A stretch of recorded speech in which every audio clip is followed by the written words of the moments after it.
Welcome, dreamers, to Legendary Shleep. Drift with me into the shadowed, shimmering mists of ancient Mesoamerica. We embark on the epic journey of Quetzalcoatl, the Feathered Serpent, a divine being of wind, wisdom, and wonder. This tale, woven from Nahua mythology and Toltec and Aztec traditions, hums with the magic of stars and the ache of redemption. Quetzalcoatl is not merely a god. He is a seeker, a builder, a being caught between divinity and flaw. Along his path, we will meet the enigmatic Tezcatlipoca, the Obsidian Mirror, the devoted wind spirit Ehecatl, and mortals whose choices ripple across the ages. But don't worry, I won't spoil the ending. Let us begin, softly, with the still breath of a world just waking. If our stories soothe your soul, gently tap the like button and subscribe only if your heart feels at home here. And tell us in the comments, where in the world are you listening from? And what time is it there?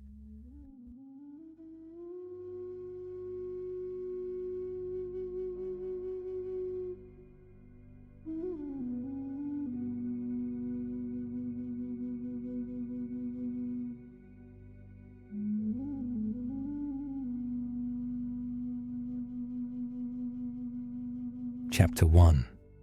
The City of Gods. In the time before time, there was a city that gleamed like obsidian under starlight. Teotihuacán, they called it, the place where gods are born.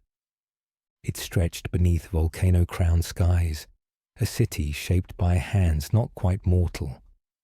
Pyramids rose like mountains carved by dreams, and great causeways glowed white under the moon. The air itself shimmered with prayers, incense, and memory. And there, atop the pyramid of the Feathered Serpent, stood Quetzalcoatl. Not just a god, but a teacher. His robes were white, bordered with turquoise feathers. Around his neck, a jade serpent coiled, and in his eyes flickered the storms of thought. He watched as the world below shifted. Mortals bustled through sacred streets, burning copal, crafting codices, murmuring thanks. But the peace was brittle. Somewhere, deep in the veins of time, something stirred. Quetzalcoatl was troubled, not by war, not by hunger, but by ignorance. The people, his people, thrived in ritual, yet knew so little of the stars, of their own souls. He sought a deeper kind of light. He spent nights walking alone through the ceremonial avenues, past murals of serpents and stars. He visited the schoolhouse near the base of the pyramid, where children drew glyphs in sand. He saw their eyes, bright with curiosity, dimmed by constraint. They repeated the stories they were told, but never questioned. They praised the sun, but forgot the cycles that moved beneath it. It gnawed at him. So he summoned Ehecatl, the wind spirit, who curled into the temple like a breeze through morning reeds. Ehecatl was his loyal companion, invisible yet felt, gentle yet boundless. Together, they had shaped clouds, carved valleys, whispered to seeds. "We must leave," Quetzalcoatl whispered. "There is knowledge buried beyond the edge of the world. I must find it, or this city will wither in illusion." But even as the wind nodded, another presence watched. From shadows that clung like oil, Tezcatlipoca smiled. Tezcatlipoca, the smoking mirror. God of night, conflict, illusion. Where Quetzalcoatl brought wind and learning, Tezcatlipoca brought smoke and challenge. They had once been brothers, now rivals. Tezcatlipoca did not want the city to fall. He wanted it to awaken. The journey had already begun.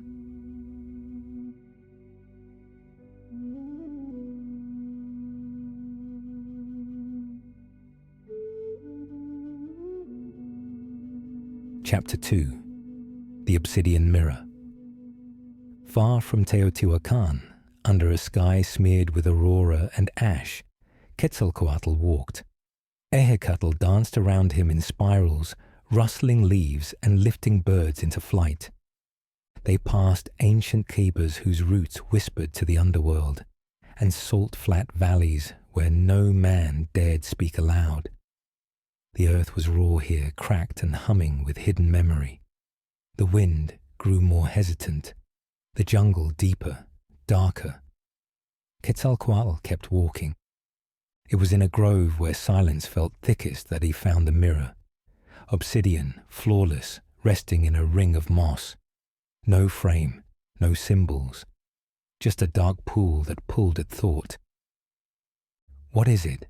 Ehecatl asked, voice muffled by vines. The wind shivered, uncertain. "A gift," came another voice, smooth as molten pitch. Tezcatlipoca emerged barefoot, draped in jaguar skins. His eye gleamed like lightning trapped in stone. Around him, the forest bent subtly, as if trying to avoid his touch. "Look inside," he said. Quetzalcoatl hesitated, but he gazed, and saw himself, not as a god, not as a savior, but as a flawed, frightened soul. Every mistake, every cruel choice, every moment of pride masquerading as wisdom.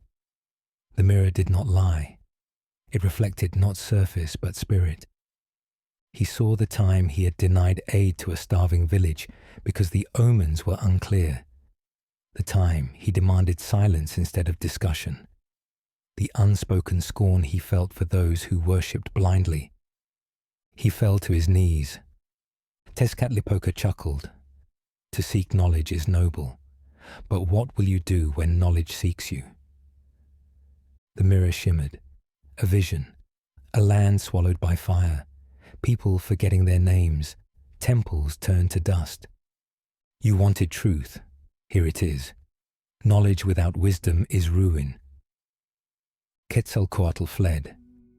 Ehecatl followed, though the wind had changed.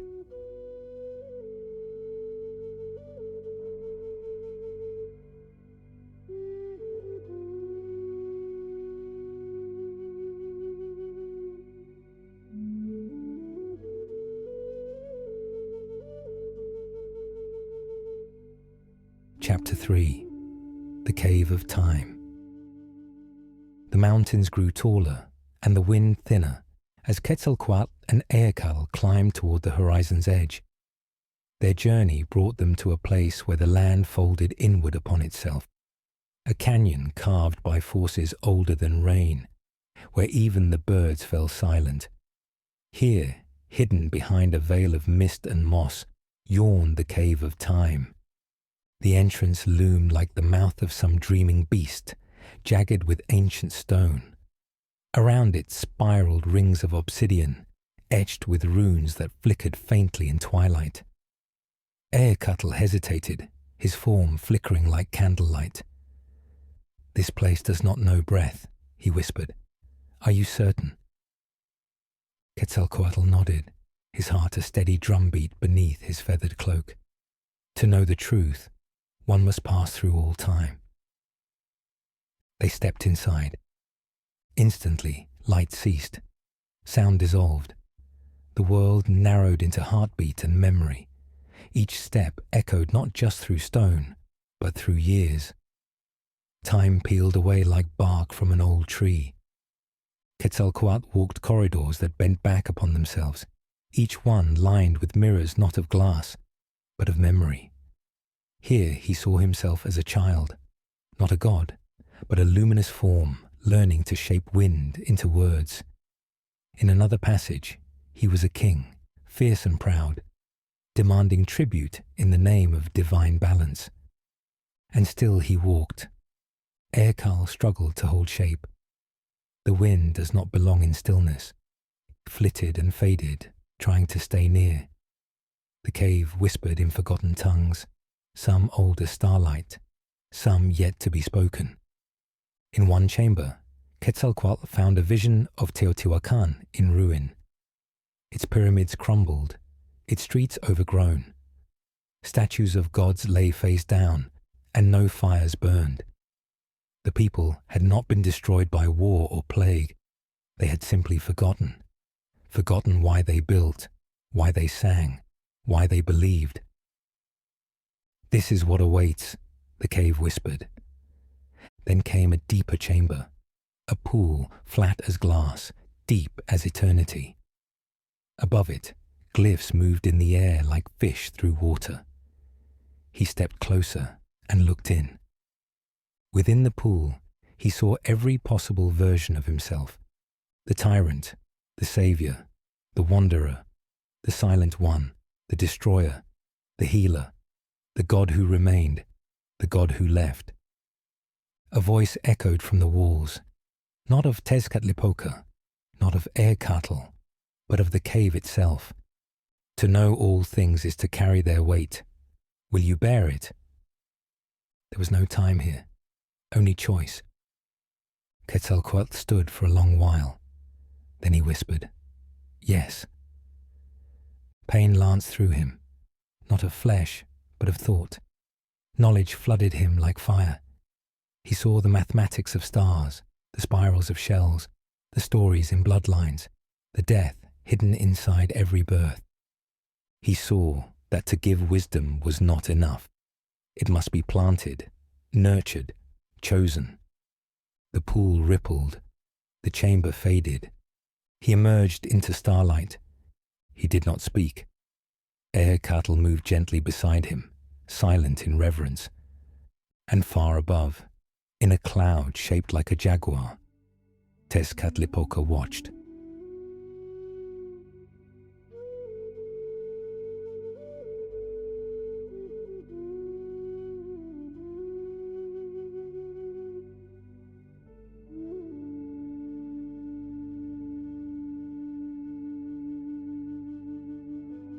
Chapter 4. The Sacrifice of Fire. The road twisted south, down from the heights into lands where the sun was not a light in the sky, but a presence that pressed on the skin. Quetzalcoatl and Quetzalcoatl followed an old river, dry now, its banks cracked and white with salt. The silence was brittle. Even the cacti leaned toward shade that was not there. They came to a place scorched by ancient fury, a valley encircled by volcanoes, each one a sleeping heart of fire. Here the land trembled beneath their feet, and the air smelled of sulfur and sorrow. The sun rose angry and fell indifferent. Villagers emerged from their adobe homes, thin as reeds. Their eyes were smudged with ash, their clothes grey with dust. They knelt before Quetzalcoatl without knowing why. Only that something older than hunger stirred in their bones. "We feed the fire so that the corn might live," said an elder woman, voice dry as wind-blown clay. She pointed toward the largest mountain, where smoke curled into the heavens. "But the gods no longer answer. The flames take everything, and still we starve." Quetzalcoatl did not offer a sermon. He listened. He learned of the fire serpent, Xucotl, once a guardian, now silent. The villagers remembered it not through worship, but through fear. They believed their gods had grown cold, or worse, had turned away. As night fell, drums echoed from the mountain's base. A procession walked into firelight, carrying bundles of wood and painted masks. Their sacrifice was a youth, barefoot, blindfolded, trembling. A symbol, a plea. "Stop," Quetzalcoatl said. His voice was neither thunder nor wind, just sorrow. "You offer flesh to flames and call it devotion, but fire does not hunger, it remembers." He approached the mountain alone. Quetzalcoatl circled above, a ghost of wind trailing feathers. At the caldera's rim, the heat blistered. Lava pulsed like breath. Quetzalcoatl stepped into the inferno. He did not scream. Flames coiled around him, searching, testing. His feathers charred. His skin glowed like stone kissed by lightning. Memories surged, failures, doubts, the moment he first questioned his purpose. The pain was not in the burning, but in what the fire showed him. Every time he had hesitated, every truth he had hidden. Deep within the fire he found Quetzalcoatl, curled like a question, eyes dim. "Why do you come?" the serpent asked. "To be consumed, and to remember," Quetzalcoatl answered. The fire serpent hissed, "Do you know what fire is truly?" Transformation. Quetzalcoatl opened his jaws, and light filled the mountain. When he emerged, his skin shimmered with gold and ember. The villagers watched in silence as he walked through them, eyes burning with something older than divinity. He knelt before the youth meant for sacrifice and offered a handful of seeds, blackened but whole. "Plant these," he said, "not in soil, in story. Let fire remind you, not rule you." Quetzalcoatl spiraled down, a cool wind to soothe the embers. That night, it rained for the first time in a year. The fire still burned, but it no longer devoured. It illuminated. And far away, Tezcatlipoca smiled, just slightly. For even fire, wielded wisely, had its place.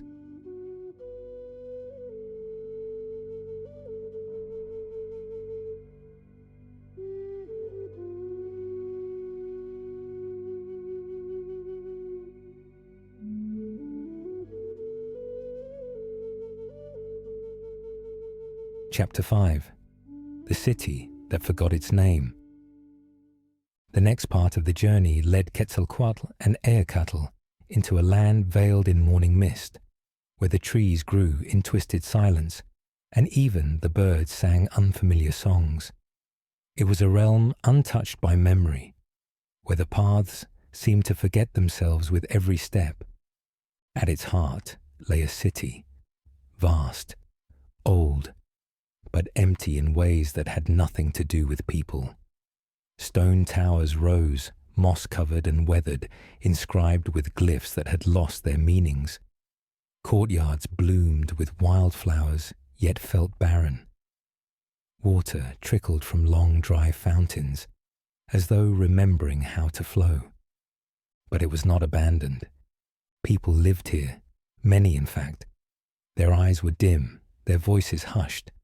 They moved through rituals, lighting incense, carrying out ceremonies with precise but hollow motions. Children mimicked adults without knowing why. Names were forgotten. Families remembered their faces but not their stories. No one knew the name of the city, not the elders, not the scribes, not even the high priest who stood before a pyramid that once echoed with song. They called it here, or sometimes this place. Quetzalcoatl moved through the streets with a heavy heart. Quetzalcoatl rustled among the colonnades like a restless breeze, unsettled by the silence that clung to this place. At the central plaza, Quetzalcoatl gathered the people. He spoke not of gods or destinies, but of stories. "Do you remember your grandmother's voice, the first song you learned as a child, the shape of your father's laugh?" Blank stares, murmured confusion. He tried again. "What is your name?" A child stepped forward. She looked no more than 6, hair tied with faded red ribbon. "I am..." She paused, eyes welling. "I don't know." Quetzalcoatl knelt. "Then we will find it, together." Over the next days, he wandered the city, asking questions. He pointed to murals and asked what the people saw.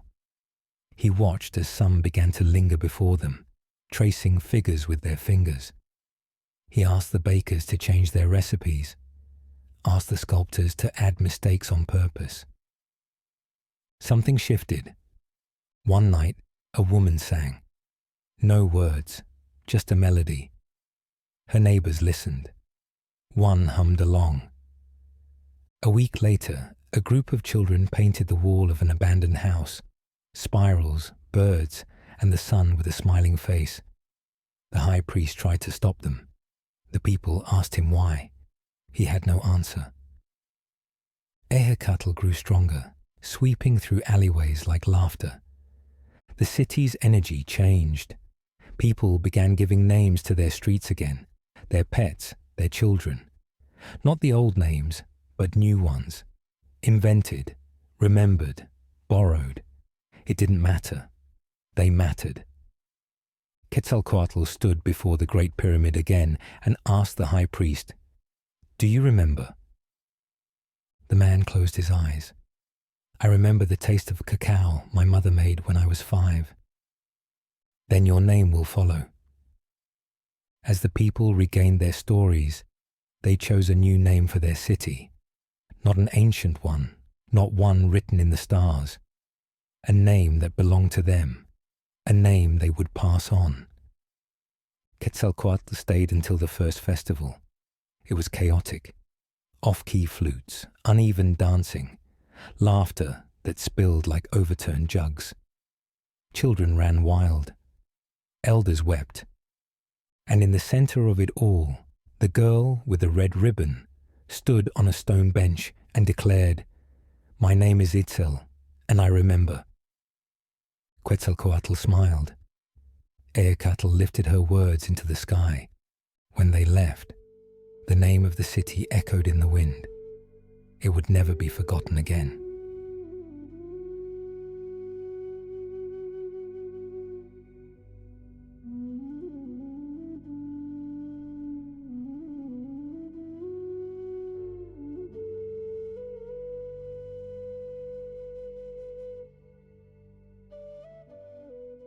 Chapter 6. The Lake of Reflections. Beyond the city that had reclaimed its name, the land unfurled into high plains veiled in silver mist. The wind was quieter here, reverent, as though guiding Quetzalcoatl and Quetzalcoatl towards something sacred. On the 7th morning, just as the sun broke through clouds in pale pinks and amber light, they reached it. The Lake of Reflections. It rested in a bowl of obsidian cliffs, ringed by silent stone sentinels whose faces had been worn smooth by rain and time. The water was impossibly still, so calm that the sky above did not merely reflect on its surface. It seemed to merge. Clouds rippled like slow fish through a double sky. Quetzalcoatl stood at the edge, not daring to disturb the water. Quetzalcoatl drifted across its surface, stirring only the faintest ripples, then returned, whispering, "It sees deeper than we do." They made camp beside the shore, though sleep came slowly. The night was filled with a strange hush, not silence exactly, but the absence of question, as if the lake itself waited for something. By dawn, Quetzalcoatl approached alone. He removed his jade pendant, his feathered cloak, every sign of his divine self, and stepped into the lake. The cold struck first, but he did not flinch. The water crept up his legs, his torso, until he was submerged to the neck. Then he knelt. The reflection came not on the surface, but from within. First, he saw himself, not as others saw him, but as he truly was, wearied, unsure, hopeful. Then he saw flashes, every life he had touched, every word he had spoken. The child who had once carved a flute in his name, the warrior who had cursed the sky when his prayer went unanswered, the elder who had whispered his name in thanks before her final breath. Then the images shifted. He saw Tezcatlipoca, but not with scorn or rage. The obsidian god sat on the other side of the lake, beneath the shade of an ancient tree. His jaguar pelt shimmered. In his hands, the smoking mirror rested, dark and deep. "You came," Tezcatlipoca said, his voice quieter than ever before. "To reflect," Quetzalcoatl replied. They sat, not in battle but in stillness. "You always believed in order," said Tezcatlipoca. in truth, in progress. But you forget, truth disturbs, progress demands sacrifice. And you believe in chaos, in fear, in illusion. No, Tezcatlipoca answered. I believe in shadow. Where there is light, I am needed. The wind sighed. The lake shimmered. Quetzalcoatl understood then. Tezcatlipoca had never been his enemy. He had been the stone in the stream that shapes the water's path, the shadow that gives the light its edge. I needed you, Quetzalcoatl admitted, to see myself, to see clearer. Tezcatlipoca smiled almost tenderly. Then see this. He turned the smoking mirror toward the lake, its surface bent, showing Quetzalcoatl the world to come. A world where temples fell, where gods faded from altars, where new names were spoken, and feathers were worn in festivals long after their meaning was forgotten. Yet even in those futures, he saw sparks. A mural on a crumbling wall in a city no longer called Teotihuacán. A student reading an ancient codex under electric light. A child painting a serpent in colors older than speech.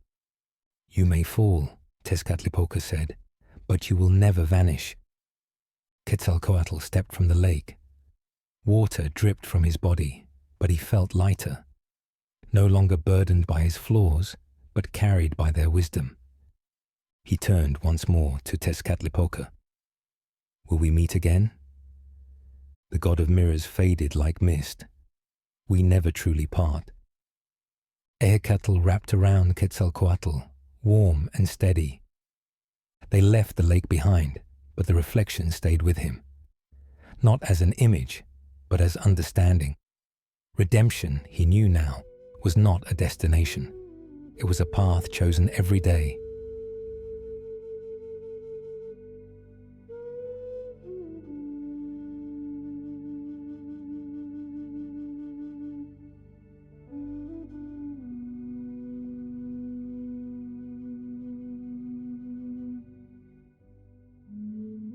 Chapter 7. The Return to Teotihuacán. The road home was quiet. There were no grand revelations as Quetzalcoatl and Ehecatl descended from the highlands. The wind no longer raced or whispered riddles. Instead, it moved like a lullaby, brushing over the land that had borne witness to their journey. Trees bowed gently. Fields turned golden under a sky beginning to soften. Teotihuacán rose before them on the 12th morning, not as a gleaming beacon, but as a memory long buried and now returned. Its pyramids still touched the heavens, but vines now crept along their steps. The great causeways, once radiant with white stone, were dimmed by dust and silence. The city breathed. But it was tired. The people, too, had changed. They had not forgotten Quetzalcoatl. They remembered his teachings, his kindness, but also the day he vanished without warning. Some had believed he had died.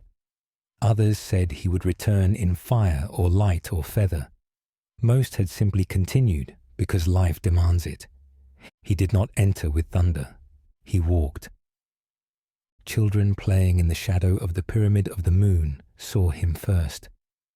They froze, mid-game, eyes wide. One ran to fetch her grandmother, who limped out in disbelief. "It is him," she whispered, dropping to her knees. Quetzalcoatl lifted her gently. No gods today, only a teacher returned.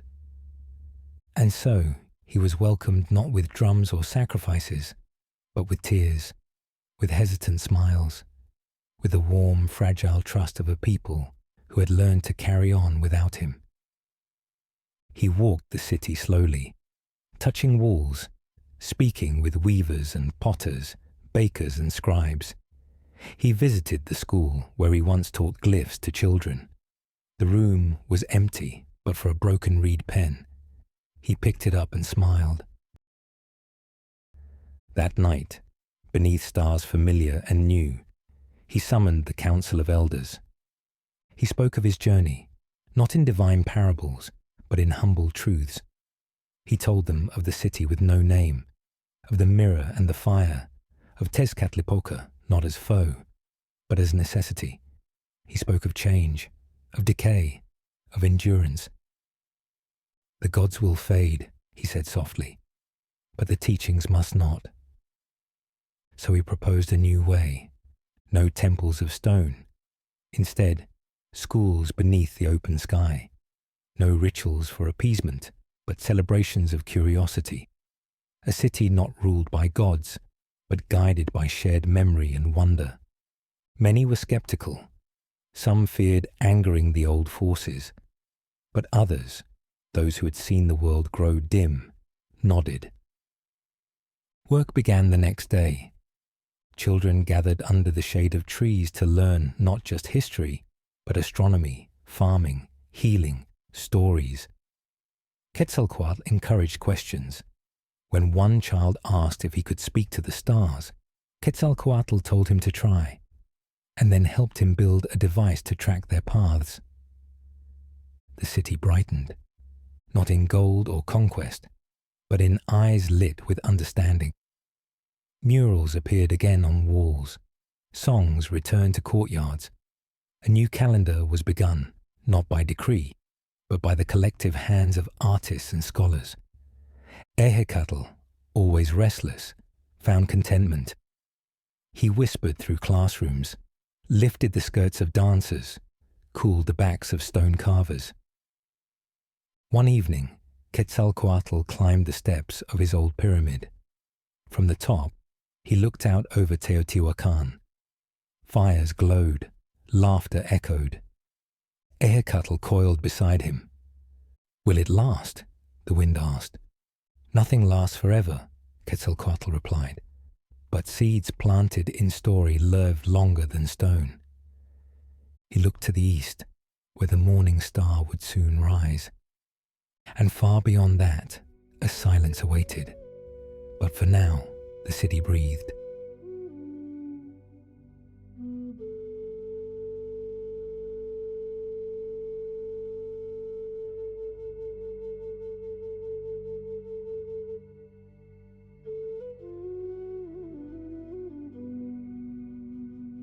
Chapter 8. Feathers in the Wind. They say Quetzalcoatl left at dawn. Not in a chariot of flame, nor amid the cries of trumpets, but quietly, as a breeze slips through parted curtains. The people of Teotihuacán awoke to find his chambers empty, his cloak folded at the foot of his bed, a single white feather resting atop it. No message, no farewell. Only stillness. Some said he had taken flight toward the east, chasing the morning star. Others believed he had dissolved into Ehecatl, becoming the wind itself. The truth, as always, was gentler and deeper than story. In the days that followed, the city did not mourn. It remembered. The schools continued. Children asked harder questions. Elders began telling stories not just of gods, but of their own lives. The marketplace filled with new ideas: how to harness sun for warmth, how to preserve seeds through drought. Songs blended old names with new dreams. At night, families gathered to watch Venus rise, the morning star, now called Tlahuizcalpantecutli again, but always remembered as his sign. They lit small fires, not to summon gods, but to warm stories. And Ehecatl lingered. He swept through the corridors of learning, nudged travelers toward forgotten paths, ruffled the feathers of young dancers, learning to leap like serpents.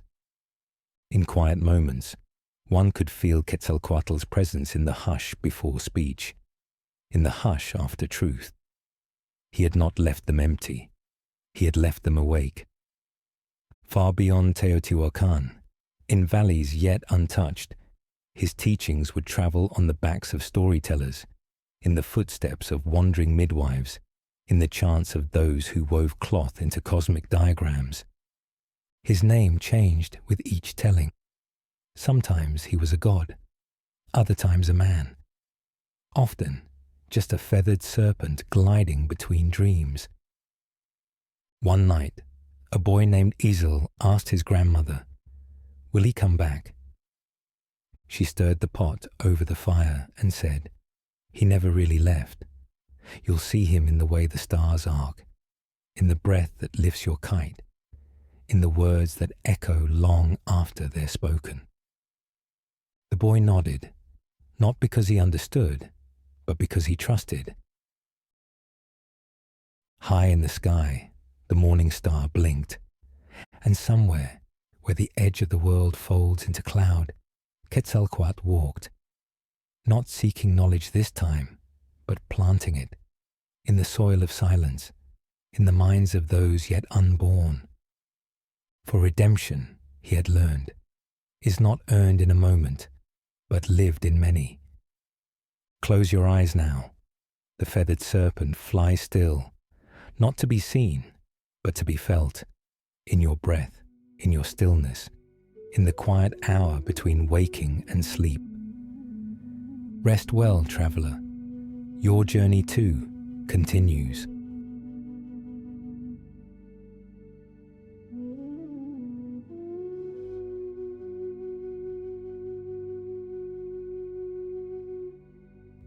Thank you, dear listener, for traveling this winding path with me.